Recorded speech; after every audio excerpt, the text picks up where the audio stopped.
Untuk orang perempuan, korang lepas sapu rumah, korang letak penyapu macam ni ke? Sandar kat tepi dinding macam ni. Jangan letak macam ni. Rumah kita tak cantik, tak kemas tau. Sakit mata kita tengok. Jom, saya tunjuk dekat mana saya letak, nampak lebih kemas. Letak macam ni. 1, 2, 3, 4, 5, 6. Saya beli 6. Hook ni, dia jenis stainless steel. Dekat bahagian sini ada hook, korang boleh gantung macam-macam barang. Dekat sini untuk clamp, untuk bahagian penyapu.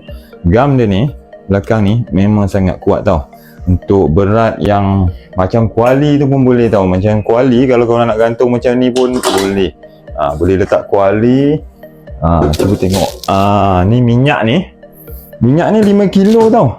Saya gantung kat sini pun boleh. Tapi takkanlah korang nak gantung minyak seberat macam ni kan. Letaklah bawah kan. Takkan jatuh kan. Dah susah. Dekat mana korang nak beli? Dekat beg kuning bawah tu. Tekan dekat beg kuning untuk beli.